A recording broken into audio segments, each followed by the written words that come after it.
여기에 나오는 이 과세표준이라는 용어는요, 이 과세표준, 우리 세금 계산에서 단골로 나오는, 단골로 나오는 용어예요. 과세표준. 세금을 계산하려면 먼저 과세표준을 계산을 해내야 돼요.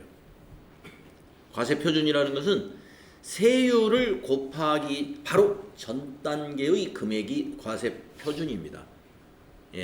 그러니까 세금 계산하려면 일단 과세표준이 나와야 거기다가 해당되는 세율을 곱하기 하면 세금이 얼마, 이렇게 세금 계산이 되는 거예요. 그러니까 모든 지금 우리가 배우고 있는 부가가치세에서만 과세표준이 있는 것이 아니라 모든 세에서, 근로소득세에도 과세표준이 있고, 양도소득세에도 과세표준이 있고, 상속세에도 과세표준이 있고, 증여세에도 과세표준이 있고요. 모든 세금에는, 세금 계산에는 먼저 과세표준이 결정되어야 된다.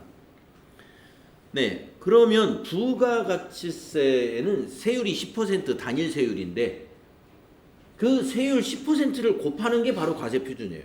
그 과세표준이 뭐냐? 바로 매출액이 과세표준이에요. 대부분.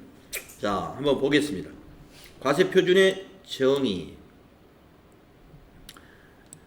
세법에 따라 직접적으로 산출세액의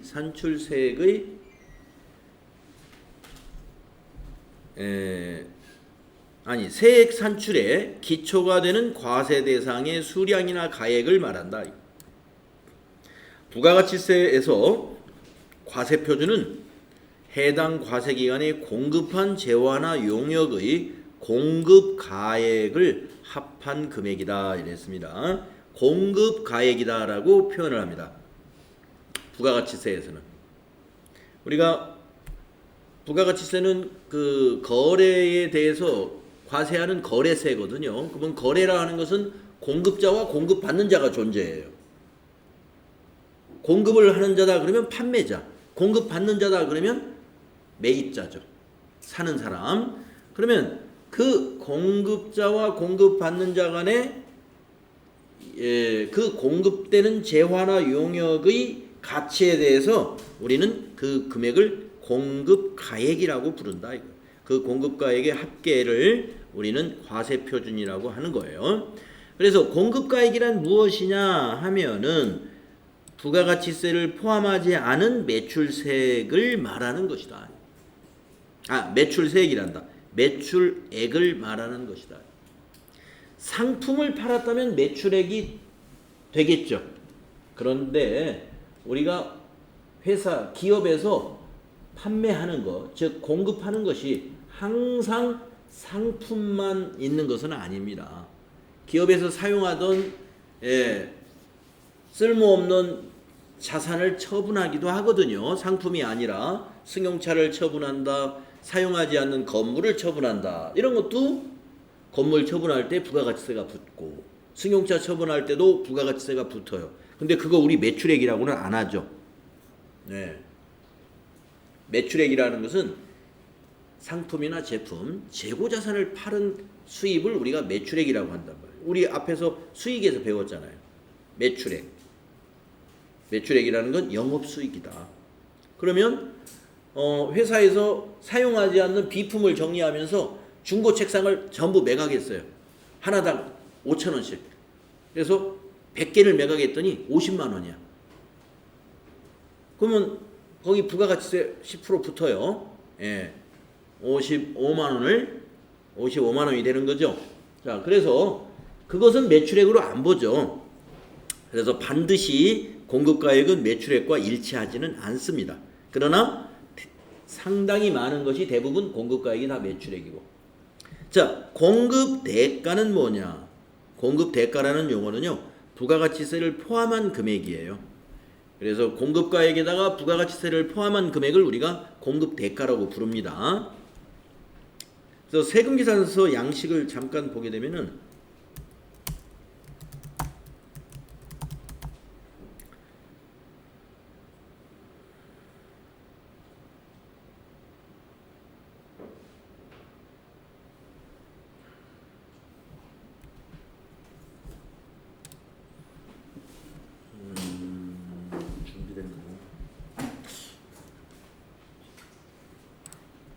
세금계산서 양식을 잠깐 볼까요? 우리 책에도 많이 있어요. 네, 책에도 뒤에 실기 문제 실무에 세금계산서 그림이 뭐 천지에 다 있습니다. 많이 있는데 화면으로 좀 제가 띄워드리죠. 어디 보자.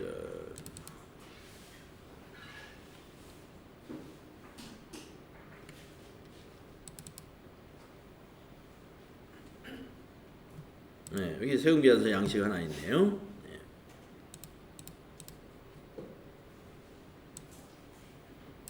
자, 여기 세금계산서 양식을 보게 되면은 작성일자 몇 년 몇 월 며칠 공급가액 세액 이렇게 나눠져 있죠. 네, 이 공급가액이 과세 표준이에요. 그러면 공급 대가라고 하면 뭐냐? 요 합계금액. 공급가액 42만 3,636원 더하기 세액 42,364원 이거의 10% 이걸 합친 것이 밑에 합계금액으로 나오잖아요. 이 합계금액을 우리는 공급대가라고 부릅니다. 공급대가. 자, 여러분 무엇이 공급가액인가? 여러분 공급가액이라는 것은 과세표준과 같은 것입니다. 왜? 이 공급가액에다가 곱하기 10% 해가지고 부가가치 세액을 산출한다는 것이죠. 자, 과세표준에 관한 과세표준 용어하고 공급가액, 부가가치세에서는 공급가액이 과세표준이다 하는 거 여러분 기억하시면 되겠네요. 그 다음에 공급대가는 세금을 포함한 것이다. 자, 그 다음에 과세표준의 결정.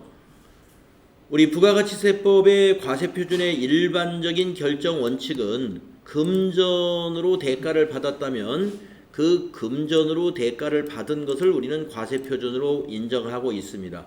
금전 외의 대가를 받았다면 공급한 재화의 시가를 과세표준으로 보는 게 원칙입니다. 그러니까 금전 외로 대가를 받았다는 건 뭐냐면 물물 교환했다는 거예요. 교환 거래를 했다는 거죠. 네, 제가 만약에 제가 이 리모컨을 주고 마우스를 받았다고 보겠습니다. 리모컨을 마우스하고 막 교환을 했어요. 그러면 이 마우스를 내가 받았는데 금전 외의 대가를 받았죠. 금전 외의 대가를. 그러면은 이 공급가액을 뭘로 결정하느냐 이겁니다. 요 리모컨의 공급가액을 얼마로 보느냐 이거야. 이 리모컨의 시가. 네, 여기 나오죠. 공급한 재화 또는 용역의 시가를 과세표준으로 봐야 된다.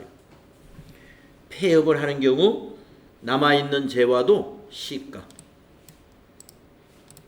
그 다음에 간주공급의 경우도 시가를 과세표준으로 본다는 거예요. 간주공급은 우리가 특별한 공급이라고 그래서 자가공급, 개인적 공급, 사업상 증여, 폐업시 잔존재화, 이 폐업시 잔존재화까지도 전부 다 특별한 공급이었죠. 네, 그런 경우에 이 과세표준을 얼마로 봐야 되느냐 이게 애매할 수가 있어요. 전부 다 시가로 보는 거예요. 네, 전부 다 시가로. 돈을 받았다면 그 돈 받은 것이 거래된 금액이잖아요. 그러니까 그게 과세표준이 되는 거예요. 다음에 부당행위로 보는 계산은 그 과세표준을 부인하겠다 하는 겁니다. 특수관계인에게 공급하는 재화나 용역의 공급가액이 조세의 부담을 부당하게 감소시킬 것으로 인정되는 경우 공급한 재화 또는 용역의 시가를 공급가액으로 보는 것이 원칙입니다. 그러니까 그 세금을 적게 낼 목적이 있다든가 이런 얘기예요. 부당하게 감소시킬 것으로 인정이 된다면 특수관계인에게 너무 싸게 주는 거에 대해서는 인정을 안 하겠다 이거예요. 부인. 그 가격에 파는 거를 인정 안 하겠다. 시가로 판 걸로 인정하겠다. 그러니까 정부에서 세금은 시가를 기준으로 세금을 받아내겠다 이런 의미. 다음에 거래 유형별 과세표준을 보면은요. 외상 판매나 할부 판매는 공급한 재화의 총 금액이죠. 왜냐하면은 인도 시점에서 공급 시기가 인도 시점이기 때문에 인도 시점에서 과세 표준이 결정이 돼요. 그런데 장기 할부 판매, 우리 공급 시기가 여러 개로 나누어지는 거잖아요. 완성도 기준 지급 조건부 결제 방식이라든가, 네, 이러한 여러 번에 걸쳐서 공급 시기가 결정이 되면 과세 표준도 어떻게 되겠어요? 총가액이 아니라 인도한 재화나 용역의 총가액이 아니라 계약에 따라 몇 번 나누어서 받기로 한 그 받기로 한 각각의 각 부분이 과세 표준이 되는 거죠. 그러니까 과세 표준이 여러 개로 나누어지는 거예요. 그다음에 둘 이상의 과세 기간에 걸쳐서 용역을 제공하고 그 대가를 선불로 받았다면 우리가 공급 시기는 언제였어요? 과세 기간의 종료일이었죠. 과세 표준의 결정을 어떻게 하느냐면 선불로 받은 그 금액에다가 해당 과세 기간의 개월수만큼으로 안분 계산해 가지고 과세 표준을 결정하면 된다. 자, 그 다음에 다음 페이지 보시면 과세 표준의 포함 여부입니다. 네. 자, 애매한 판단이 있을 수 있는 것을 여기서 정리했다고 보시면 돼요. 자, 첫째, 이거는 꼭 포함시켜야 된다 하는 겁니다. 장기 할부 판매나 할부 판매 때 이자 상당액은 과세 표준에 포함되는 게 맞다 하는 얘기죠. 예. 우리가 저 공기청정기가 80만 원입니다라고 가격을 붙여놨어요, 매장에. 그러면 저거는 현금 판매 기준으로 붙여놓은 거예요. 근데 고객이 저거 12개월 할부로 살 수 없어요? 네, 해드릴게요. 그런데 12개월 할부로 하면은 82만 원입니다. 이렇게 계산기로 뚝뚝뚝 계산하더니 매장에서 82만 원에 12개월 할부로 해준다 이거예요. 그러면 그 2만 원은 뭘 계산한 거냐면 12달 이자를 생각해 본 거예요. 예. 그래서 82만 원에 돈을 받고 할부로 팔았다. 그렇다면 뭐예요? 과세 표준에 그 2만 원 포함한 거죠. 예. 그래서 할부 판매 때 정상적인 이자의 포함은 과세 표준에 넣는 게 맞다 이겁니다. 두 번째, 대가의 일부로 받는 것들. 네, 대가의 일부로 받는다는 것은 아까 공급 가액에 포함되는 것이다 이런 의미나 마찬가지입니다. 그래서 운송보험료라든가 산재보험료 뭐 이런 것들을 그 공급하는 재화의 일부로 받았다면 일부로 받는 것은 전부 다 과세 표준에 넣는 거예요. 그것이 보험료가 됐든 운송비가 됐든 포장비가 됐든 하역비가 됐든 여러분 일부로 받는다는 요 부분을 잘 기억하십시오. 대가의 일부로 받는 것은 전부 다 과세 표준에 넣는 게 맞습니다. 종류는 여러 가지예요. 보험료, 운송비, 포장비, 하역비. 자, 그 다음에 과세 표준에 포함해야 되는 것이 여기입니다. 개별 소비세와 제가 우리 부가가치세가 소비세라고 그랬잖아요. 소비세는 크게 두 가지가 있다고 그랬죠. 부가가치세는 일반 소비세이고 그 사치성이 있는 것은 개별 소비세가 붙는다고 그랬죠. 그러면 부가가치세의 과세 표준에는 개별 소비세를 빼고 계산하느냐 넣어야 되느냐 이 말이에요. 당연히 넣는다 그랬죠. 그래서 개별 소비세가 붙고 거기에 그걸 과세 표준으로 해서 다시 부가가치세가 또 붙는다 이거예요. 그러니까 물품 가격이 10만 원짜리가 만약에 개별 소비세 20% 붙는 거다. 그러면 10만 원짜리가 뭐가 돼요? 12만 원이 되는 거죠. 부가가치세의 과세 표준은 10만 원이 아니라 12만 원이다 이 말입니다. 자, 그런데 어떤 재화에 개별 소비세만 붙는 게 아니라 여러 가지 목적세가 붙는 경우도 있어요. 개별 소비세 외에 교통, 에너지, 환경세 이런 어떤 목적세라고 그래요. 예. 교통 시설이라든가 에너지 관리라든가 환경 관리를 위해서 여기에 부담을 주는 어떤 소비에 대해서는 특별히 환경세, 에너지세, 교통세를 붙일 수가 있어요. 그런 것이 과세될 수가 있어요. 또 술에는 주세가 붙죠. 예.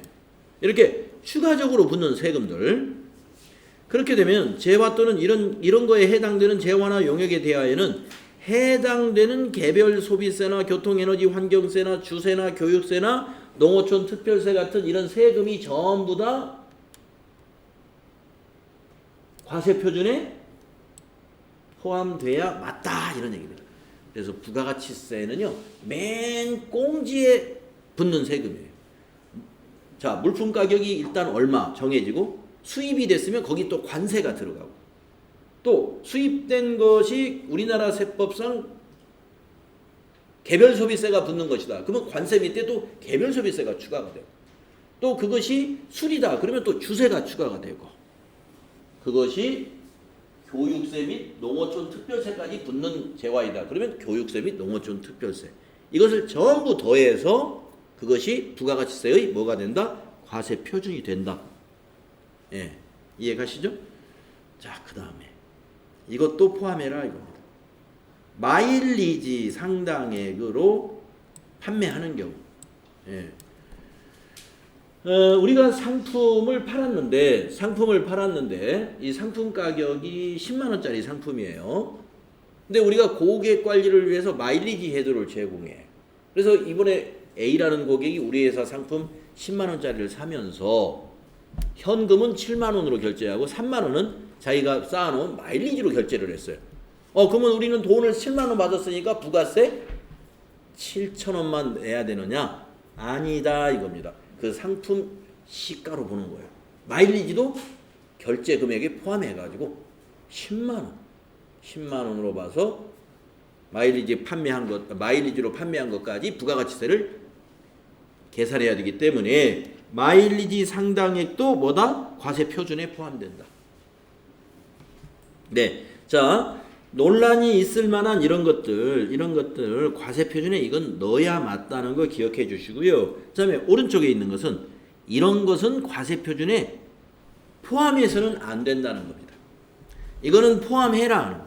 이거는 포함해서는 안 된다. 자, 안 되는 거 한번 볼까요? 애누리한 거, 환입받은 거, 할인하는 거. 이건 우리가 매출액에서 우리 빼주는 거잖아요. 순매출액 계산할 때 세 가지 빼주는 게 뭐였어요? 매출 애누리, 매출 환입, 매출 할인이었죠.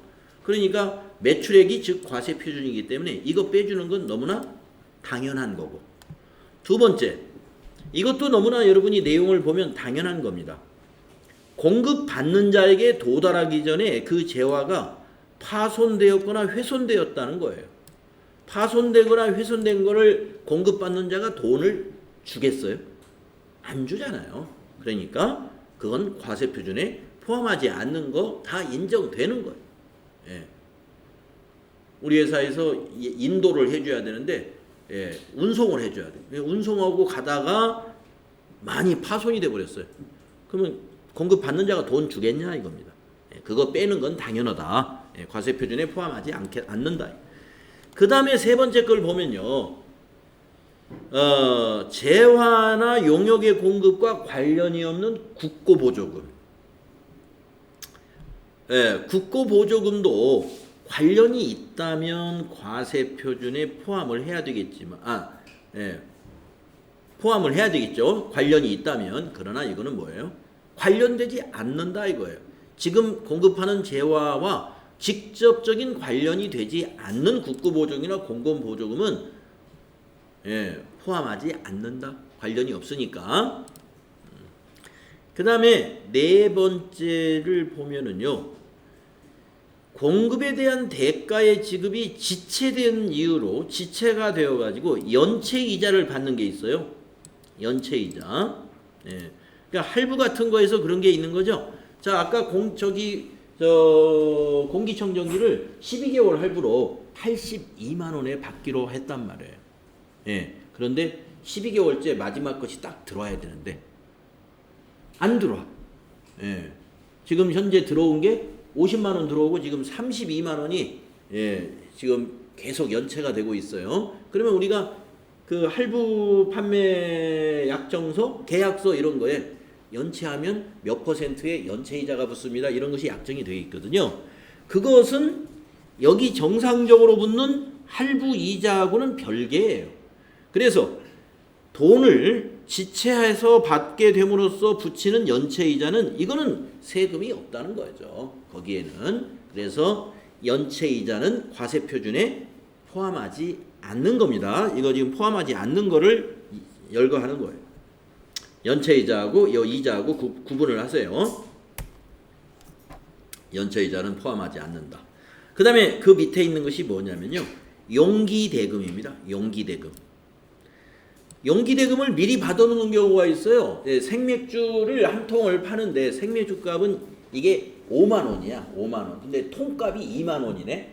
그러면 만약에 그 생맥주 통을 그 공급받는 자가 가지고 가버리면 맥주회사는 통을 나중에 어떻게 해요? 손해보잖아요. 그러니까 통값을 포함해서 처음에 7만 원을 받아요. 7만 원 거래명세표에다가 그리고 거래명세표에 보면은 통은 반환을 했을 때 2만 원을 환불해 드립니다. 이렇게 해놓는단 말이에요. 그리고 이제 그 다음에 공급하러 왔을 때 오늘 통 반납이 있어요. 몇 개? 하나. 그러면 통을 반납받으면서 거기 2만 원을 빼주는 거예요. 그렇게 되니까 나중에 그 용기대금을 반환을 해주는 거예요. 공제를 해주는 거든. 판매 금액에서 용기대금을 공제해줘요. 그런 용기대금이나 포장비용은 과세표준에 넣어서는 안 되겠죠. 그래서 용기대금을 공제해주는 조건으로 받고 있는 용기대금이나 포장비용은 과세표준에서 빼주는 게 당연하다. 그 다음에 이게 뭐냐면은 봉사료입니다. 봉사료. 근데 이 봉사료는 회사가 돈을 받으면 안 돼요. 네. 이 내용을 읽어보면 회사가 받는 게 아니라 잘 보세요. 음식, 숙박 용역이나 개인 서비스 용역을 공급하고 그 대가와 함께 받는 종업원의 봉사료를 세금 계산서나 영수증, 신용카드 매출전표 등의 그 대가와 구분하여 적은 경우로서 그러니까 아주 좀 이제 뭐 호텔 같은데 가서 식사를 했더니 아니 뭐 차를 마셨다든가 그래서 차를 5,000원짜리 차를 5잔 마셨어요. 그럼 5, 25, 25,000원. 부가가치세 10%, 2,500원, 27,500원 밑에 합계 써놓고 그 밑에다가 봉사료 2,000원 이렇게 했어요. 봉사료 2,000원을 공급가액하고 따로 적어야 돼. 따로. 그래서 이게 그 말입니다. 영수증이나 신용카드 매출전표에 그 대가하고 구분해가지고 적어져 있어야 되고 그 봉사료를 해당 종업원에게 지급한 사실이 있어야 돼요. 지급한 사실이. 그래서 이제 봉사료를 회사가 이렇게 받았다가 이게 지급을 했든지 아니면 그 봉사료는 그날 근무자가 직접 자기 주머니에 넣든지 이런 뭔가 직접 봉사료 직원에게 줬다는 것을 증명할 수 있어야 돼. 그래서 이 서명을 받아놓거나 이제 그래야 되겠죠. 봉사료 얼마를 A라는 분한테 지급했다라는 것을 서류로 아마 만들어 놔야 될 거예요. 그래야 이 봉사료에 대해서는 그 매장의 과세 표준으로 안 보겠다 이거예요. 왜냐? 종업원한테 주는 거니까. 종업원한테 주는 거니까. 이 봉사료가 호텔만 있는 게 아니에요. 우리 마을에 있는 술집에도 이게 많이 적용이 돼요. 마을에 있는 술집 사장님들도 이 봉사료 준 거를 잘 메모를 해놔야, 사인을 잘 받아놔야 돼요. 왜냐? 자, 맥주집에, 생맥주집 같은 데서 이렇게 술을 먹는데, 아저씨들이 술을 먹는데, 자,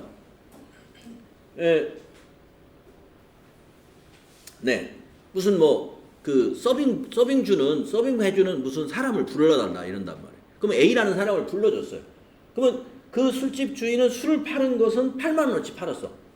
그런데 그 와서 옆에서 서빙해줬기 때문에 봉사료를 요구해. 얼마요? 5만 원입니다. 그런단 말이에요. 그러면 5만 원은 술집 주인한테 주는 게 아니죠.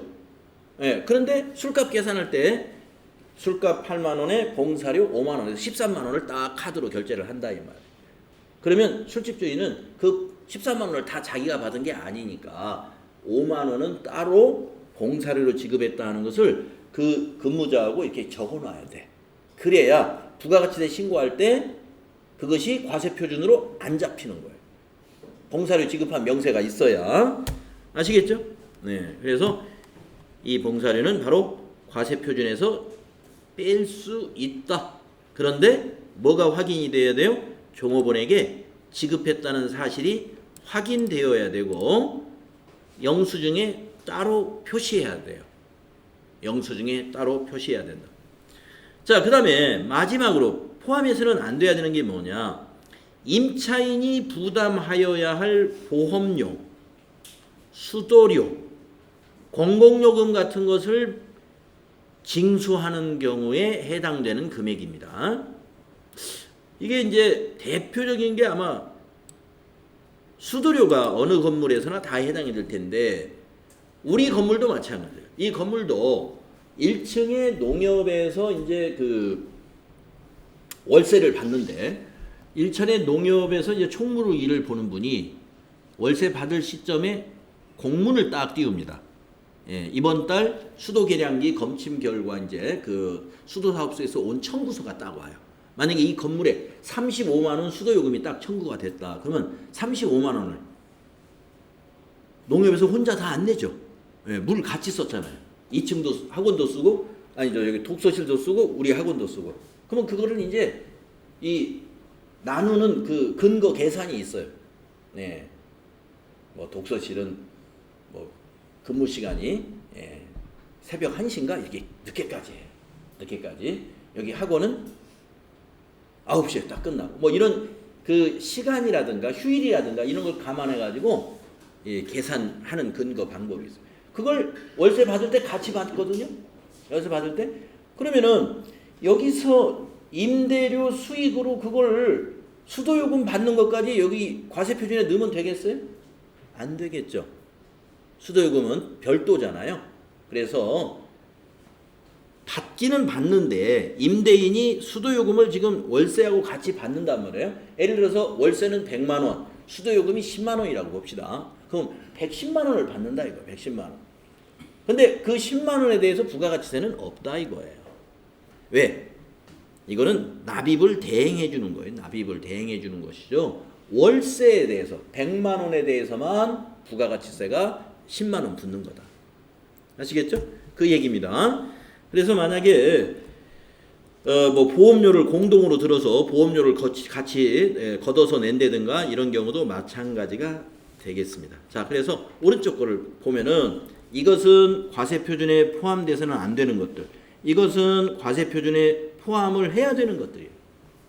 자, 그거 정리해뒀고요. 그 다음에 밑에 보시면은 포함을 했다가 요 세 가지는 공제하지 말아야 된다 하는 겁니다.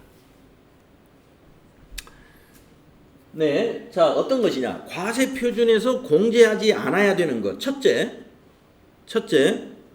장려금으로 주는 것 또는 그 유사한 금액.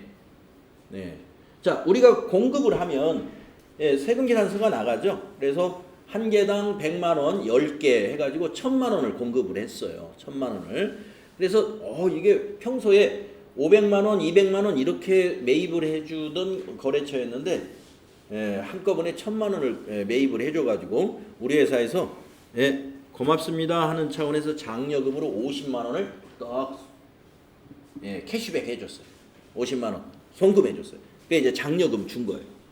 그러면은 1000만 원에서 우리가 돈 50만 원 장려금으로 줘버렸으니까 우리 50만 원 빼가지고 950만 원으로 과세표준을 신고해가지고 세금을 95만 원만 내면 되지 않느냐? 안 됩니다. 장려금은 뺄 수 없다. 장려금은 별도예요. 과세표준에서 공제하지 않는 거고. 두 번째, 대소금도 공제를 안 해줍니다. 대손금. 자, 아까 1000만 원을 팔았는데 그걸 외상으로 팔았어요. 외상으로. 그러면 이제 8월 달에 팔았으면 부가가치세 납부는 7, 8, 9 거는 10월 25일 날 납부합니다. 그러면 1000만 원 매출에 대해서 100만 원 부가가치세 매출세액으로 해서 납부했겠죠? 10월 25일 날. 자, 그 1000만 원 외상을 언제 받기로 했냐면 11월 달에 받기로 했어요. 11월 달에. 그런데 11월 달에 대손이 발생했어요. 예. 그 외상 매입을 우리 외상 그 회사, 우리가 외상 매출한 회사가 개인 회사인데 개인 회사 사장님이 갑자기 돌아가셨어. 개인 회사는 개인 기업 같은 경우는 채무자가 사망하면 받을 수 없어요. 예, 못 받아요. 자, 그러면 어떻게 돼요? 그 외상 그냥 못 받게 되는 거예요. 대손이 발생했어요.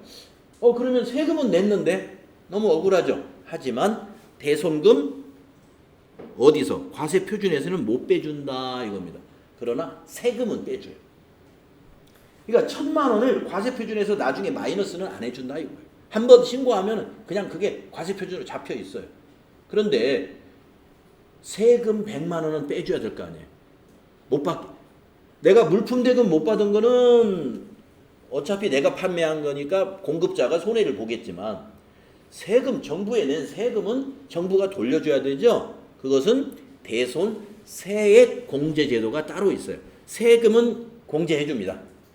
대손 세액에 대해서. 근데 여기는 대손 세액이 아니라 대손금. 1000만 원은 대손금이고 100만 원은 대손 세액이 되는 거죠. 그래서 외상 매출금은 1100만 원이 되고.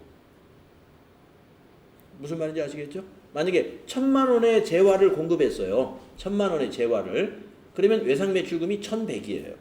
공급가액 1000만 원에다가 부가세 100만 원. 외상 매출금 1100에 그 중에 대손금 하면은 이 과세 표준이야. 1000만 원. 대손금 하면은 과세 표준과 세액이 다 포함된 거예요. 외상 매출금 1100만 원이 대손금이야. 근데 그 대손금 중에서 공급가액에 해당되는 과세 표준은 공제를 안 해주고 세액은 공제 제도가 있다. 이렇게 알아두면 돼요. 자, 그 다음에 세 번째 하자보증금도 공제하지 않습니다. 네, 우리가 건설 용역에서 하자보증금이 있죠. 건설 용역에서. 예. 그래서 만약에 1000만 원짜리 집을 지어줬다고 볼까요? 건물을 하나 지어줬어요. 1000만 원짜리. 그래서 1000만 원 받았습니다. 예, 부가가치세 100만 원 받아가지고 1100 받아가지고 건설회사가 100만 원 세금 납부했어요. 예. 그런데 공급가액 중에 우리가 1000만 원 받았는데 나중에 그 창고 건물에 대해서 우리가 하자보증을 해줘야 돼요. 그래서 하자보증에 가입하는데 보증금이 가령 50만 원 들어갔다고 볼까요? 그러면 50만 원을 공급가액에서 공제해야 되겠다. 그래서 세금에서 5만 원을 뺀다. 그거 안 됩니다. 하자보증금도 공제사항이 아니다. 자, 그래서 과세표준에서 공제할 수 없는 것은 요 세 가지. 장려금, 대손금, 하자보증금. 공제할 사항이 아니다. 장려금, 대손금, 하자보증금. 장려금, 대손금, 하자보증금. 자, 이렇게 해서 과세표준이 결정이 됩니다. 과세표준이 결정이 되죠. 자, 그 다음에 그러면 재화의 수입시의 과세표준도 알아보자. 예, 재화 수입시. 지금은 공급시예요. 지금까지 얘기한 건 공급할 때의 과세표준. 예, 재화를 공급할 때, 용역을 공급할 때 세금 내야죠. 근데 수입할 때도 세금 내야죠. 예. 자, 재화의 수입은 뭐냐? 아까 자, 재화의 수입에 대한 부가가치세의 과세표준은 그 재화에 대한 관세에다가 수입을 하면 또 관세가 일단 들어가죠. 그 재화에 대한 관세의 과세 가격. 관세의 과세 가격이라는 건 물건값이라는 얘기입니다. 거기에다가 관세 더하고 개별 소비세가 붙는 거면 개별 소비세 더하고 주세가 붙는 거면 주세도 더하고 교육세와 농어촌 특별세가 붙는 거라면 거기에 또 교통, 에너지, 환경세까지 붙는 거라면 이것도 전부 합한 금액이 그 수입 재화의 과세 표준이 되는 것이다. 예. 모든 세금 다 포함된다 이겁니다. 부가가치세의 과세 표준은 수입 시 관세의 과세 표준에다가 관세, 개별소비세, 주세, 교육세 등등 거기에 붙는 모든 세금을 전부 합해서 과세표준으로 본다. 자, 그 다음에 우리가 외국 통화 대가를 받은 경우다. 이건 외국 돈으로 대가를 받은 경우는 수출을 한 경우에 해당이 되겠네요. 네. 자, 여기는 수입이지만 이건 수출이에요. 밑에. 자, 수출을 했는데 돈을 말이죠. 외국 통화로 받잖아요. 수출하면. 예, 달러로 받을 텐데 공급 시기 도래 전에 원화로 환가했다 이겁니다. 공급 시기는 수출은 공급 시기가 언제냐면요. 선적일이잖아요. 기적일. 선적일이 공급 시기입니다. 그런데 공급 시기 전에 원화로 환가했다는 말은 무슨 말일까요? 수입하는 회사가 선불로 주었다는 거예요. 선불로. 아니면 총액이 아니더라도 일부 계약금을 선불로 주었어요. 그래서 그걸 우리가 외화로 갖고 있는 게 아니라 빨리 이걸 돈이 쓸 일이 있어가지고 은행에 가서 한국 돈으로 바꿨다는 겁니다. 그랬다면 그 계약금 받은 거라든가 아니면 금액 전체를 받았다면 그 과세표준은 바로 환가한 금액 그 자체가 과세표준이 되는 거예요. 미리 환가했으면. 자, 그 밑에 거는 뭐냐? 공급 시기 이후에 외국 통화나 그 밖에 외국환 상태로 보유하고 있거나 지급을 받는 경우. 자, 이게 가장 일반적인 경우죠. 일반적인 경우. 우리가 상품 대금을 받는 것은요. 네, 상품이 잘 도착을 해야 대금을 결제하죠. 네. 보통 외상 판매하는 겁니다. 우리가 수출한다 그러면 처음에 수출 선적 시점에 외상 매출금으로 정리를 해놔요. 선적 시점에. 그리고 이제 도착을 해서 그 사람들이 다 품질도 확인하고 수량도 확인해가지고 다 인수가 되면 그 선화증권 받고 결제를 해준단 말이에요. 그러면 나중에 받았어요. 그래 나중에 받았을 때는 과세 표준을 어떻게 결정하냐면 그 공급 시기 즉 선적일이에요. 공급 시기의 기준 환율이나 제정 환율을 가지고 환산해야 돼. 아시겠죠? 공급 시기의 환율로 과세 표준을 계산해라. 공급 시기의 환율로. 그럼 세금도 안 낼 건데 왜 과세 표준 계산하느냐? 수출은 세금이 0원이지만 신고는 해야 돼요. 과세 표준을. 그래서 여러분 요 밑에 이제 매출세액 양식에 보면 영세율 신고하도록 돼 있어요. 그러니까 세금은 없지만 과세 표준은 신고해야 되기 때문에 수출 금액이 얼마다 하는 것을 원화로 표시해 줘야 돼요. 그래서 환율을 어느 시점에 환율을 적용하느냐 이게 중요하다는 것이죠. 공급 시기의 환율이에요. 그래서 공급 시기라는 것은 선적일과 기적일이고 미리 받아서 환가했다면은 그 환가한 금액 자체를 과세 표준으로 계산하면 된다. 자, 그래서 우리가 매출세액의 경우는요. 지금 우리가 매출세액에 관해서 이제 정리가 끝났는데 매출세액에 관해서는 과세 표준에다가 곱하기 세율을 합니다. 그래서 애정신고 누락분이 있으면 그것을 또 더하고 대손세액 가감 아까 대손세액은 빼준다고 그랬죠? 빼주면 차감만 있어야 되는데 왜 가감이라고 양식을 만들어 놨을까? 대손세액을 빼줬는데 그래서 이제 12월 달 1월 달 확정 신고할 때 대손세액을 빼줄 수가 있어요. 빼줬는데 이제 2020년에 한 6개월쯤 지나서 2020년 한 6, 7월 달에 그 1,000만 원 이제 그 사망했다고 하면 안 되겠네. 만약에 파산을 했다고 그래요. 파산을 한 그 기업이 다시 회생을 했어요. 회생에 성공을 해가지고 그 비즈니스를 다시 계속하기 위해서 우리 회사하고 거래를 다시 하기로 한단 말이에요. 그러면서 우리가 지난 9월 달에 요거 대손 1,100만 원 못 갚은 거 돈을 가지고 와서 갚더라 이겁니다. 그러면 어떻게 해요? 대손세액이 들어온 거죠. 외상 대손 처리한 것이 들어왔죠. 그러면 어떻게 해야 돼요? 우리가 2019년도에 못 받는다 해가지고 대손세액 여기서 뺀 거, 차감한 거를 다시 납부해야 돼요. 그것이 있을 수가 있기 때문에 가감이라고 했어요. 그래서 차감을 할 때는 음수로 마이너스로 입력을 하게 되고 납부해야 돼. 다시 돈을 받게 되면은 양수로 해가지고 납부세액에다 더해져요. 그래서 가감이라는 표현을 쓰게 되는 것입니다. 이렇게 해서 매출세액이 결정이 되는데 지금 이 양식에 보면 선생님이 아까 영세율은 과세표준에 넣는다고 그랬는데 항목이 없잖아요. 여기에는 없지만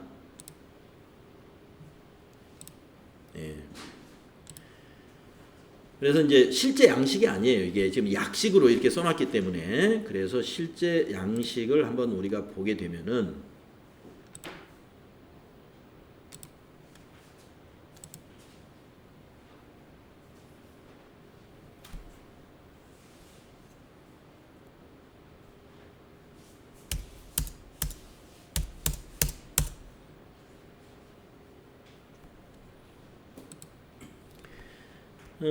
여기 지금 매출세액이 여기서부터 지금 과세표준에 대한 얘기를 하니까 여기서부터 지금 여기까지가 매출세액에 대한 거예요. 예. 그러면 여기 과세표준 및 매출세액이라고 하는 부분에 여기 영세라고 돼 있잖아요. 영세. 세금계산서 발급한 영세, 기타. 이건 세금계산서 없는 영세. 자, 세율은 100분의 0, 100분의 0. 그래서 세액나는 음영으로 칠해놔버렸죠. 세액은 없죠. 그런데 뭘 신고해야 돼요? 이거는 신고해야 돼요. 이거는 여기는 수출이 있다면 요거 여기다가 기록해 줘야 돼요. 그래서 아까 과세표준을 우리가 정확히 계산해야 된다. 부가세 신고 때 이거 넣어야 되니까. 매출세액은 없어도 과세표준은 신고하도록 되어 있습니다. 신고를 늦게 하거나 빼먹으면 가산세 붙어요. 그래서 필요 없는 돈이 지출이 되는 거죠. 벌금이 나가니까, 가산세가 나가니까. 자, 그래서 과세표준과 매출세액을 신고하는 부가가치세 신고서 항목은 이렇게 1번부터 8번까지 8개 항목이 있어요. 8개 항목이. 아까 대손세액 가감이라는 항목 여기 8번에 있죠? 금액을 빼주는 게 아니라 세금을 빼주기 때문에 이 세액란만 이렇게 하얗게 되어 있고, 과세표준. 여기가 과세표준인데, 과세표준은 음영으로 해놔버렸죠? 예. 과세표준은 공제하는 게 없다 이거예요. 세금만 빼줬다가 다시 받게 되면 다시 플러스로 납부하고. 예, 그런 제도가 있다. 그래서 우리가 지금 이 부분을 결정하는 방법에 대해서 우리가 이론적인 공부를 했다는 것입니다. 우리가 이제 실무에서는 매입 매출 전표라는 걸 작성을 하면 저기 다 자동으로 작성이 일어나게 되죠. 자, 그러면 그 밑에서 자, 매출세액의 계산은 매출세액이라는 건 과세표준에다가 곱하기 10%를 하거나 영세율은 0%를 한다는 거고, 애정신고 누락분이라는 게 있는데 아까 이 양식에도 애정신고 누락분이라는 게 여기 있죠. 예, 애정신고 누락분 7번에 있네요. 우리가 법인은 애정신고가 앞에 3개월이에요. 또 확정신고는 뒤에 3개월입니다. 그러면 여기서 제가 기간을 4월 1일부터 6월 30일이니까 1기 확정기간으로 입력했죠. 1기 확정기간의 애정신고 누락분이라는 것은 1월부터 3월 사이에 거래 금액 중에서 누락시킨 게 있으면 이거 확정신고 이거 할 때 여기다가 추가로 신고해 주면 돼요. 네. 그 대신 가산세는 붙어요. 제때 신고 못했기 때문에. 그래서 애정신고 누락분이라는 항목은 우리가 빼먹을 수가 있기 때문에 애정신고 때 누락된 것은 여기에 7번에 기록이 되는 것이죠. 그 다음에 대손세액공제, 지금까지 쭉 설명드린 내용 그대로입니다. 외상매출금이나 그 밖의 매출채권이 공급받는 자의 파산이나 강제집행이나 그 밖의 사유로 대손되어 회수할 수 없는 경우 매출세액에 대해서 차감한다. 빼준다. 그런데 언제까지 계속 10년 전, 20년 전 것까지도 대손이 발생하면 빼줄 것이냐? 그건 좀 곤란하겠죠. 그래서 공급일로부터 5년이 경과한 날이 속하는 과세기간에 대한 확정신고 기한까지 대손세액 공제 요건이 확정되어야 한다 이겁니다. 그러니까 확정신고 기간에만 해주기 때문에 지금 이제 7, 8, 9에는 해당이 없고요. 10, 11, 12가 이제 과세기간에 2기의 확정 과세기간이죠. 그 기간에 확정신고 기한까지 대손세액의 공제 요건이 확정되어야 돼요. 대손세액의 공제 요건이라는 것은 이제 여러분이 자세히 공부해 보면 조금 복잡하긴 합니다. 부도가 났다고 해서 대손이 확정됐다고 안 해요. 우리가 부도가 나면요, 부도가 난 날로부터 은행으로부터 부도 선고를 받은 날로부터 6개월이 지나면 그것이 대손이 확정됐다라고 인정을 해줍니다. 네, 오늘 부도가 났다. 그러면은 8월달에 부도 났으니까 우리 12월달 내년 1월 25일날 신고할 때 대손세액 바로 차감 받아야 되겠다. 안 해줍니다. 왜냐? 그 과세기간 확정신고 기한의 대손세액 공제 요건이 확정되는 걸 한번 따져볼까요? 자, 오늘 부도가 났으면 8월 28일 날 부도가 난 거예요. 은행으로부터 부도 확정 선고를 받았어요. 우리 거래처가 부도가 났다는 것을. 그러면은 6개월이 지나야 돼. 그러면 9월, 10월, 11월, 9월, 10월, 11월, 12월, 1월 28일, 7월 28일, 아니야 2월 28일, 2020년 2월 28일이 6개월이 지난 날입니다. 그러면 2월 28일 날에 뭐가 확정됐어요? 대손세 공제 요건이 확정됐죠. 그러니까 내년 1월 25일 날 신고할 때는 대손세액 공제 못 받는다 이런 말이죠. 언제 받아야 돼요? 2월 28일 날 확정이 되기 때문에 애정신고 때는 세액공제 못 받으니까 4월 25일 신고 때는 신고 못해. 그거를 7월 25일 신고할 때 1기 확정신고 4, 5, 6월 거에 대해서 7월 25일 날 신고하거든요. 그때 신고해가지고 공제 받게 되는 것입니다. 그래서 이거 구체적으로 들어가면 조금 복잡해요. 일단은 우리 FAT 1급에서는 거기까지는 시험에 안 나올 겁니다. 대손세액 공제가 있다는 사실을 알아두시고 언제 받느냐? 확정신고 때에만 공제를 해준다는 것을 일단 거기까지는 알아두셔야 돼요. 애정신고 때는 대손세액 공제를 신청하면 안 돼. 확정신고 때에만 한다. 그러니까 1년에 2번만 한다. 이거 1년에 2번만. 그러면 대손세액을 계산하는 법을 압니까? 안다. 어떻게 하느냐? 대손 금액을 10을 곱했다가 110으로 나누면 돼요. 자, 아까 외상매출금 1,100만 원이 대손이 발생했어요. 대손, 외상매출금. 그러면 이게 대손 금액이죠? 대손 금액 1,100만 원을 못 받게 됐어요. 그러면 내가 만약에 대손이 확정돼 가지고 대손세액 공제를 받아야 된다. 그러면 대손세액이 얼마인가를 어떻게 계산하냐 이겁니다. 저 대손 금액에다가 10을 곱했다가 110으로 나눠보세요. 1,100만 원. 1,100만 원 곱하기 10 나누기 110 하면은 딱 100만 원 나오죠? 1,100만 원은 공급가액 100만 원에 세액 아니죠. 공급가액 1,000만 원에 세액 100만 원이거든요. 그러니까 이건 지금 금액이 딱 계산이 암산으로 되기 좋게끔 해서 1,100 해놓으니까 암산으로 대손세액은 당연히 100만 원이지. 계산이 되죠. 그러나 숫자가 이렇게 안 돼 있고 900만 원, 950만 원 대손세액이 950만 원입니다 라고 한다면 950만 원인데 대손세액은 얼마일까요? 대손금이 950 그러면 950만 원을 곱하기 10을 하고 나누기 110을 해라 이겁니다. 그러면 86만 3,636원이에요. 86만 3,636원. 이렇게 해서 딱 떨어지지 않는 숫자에서도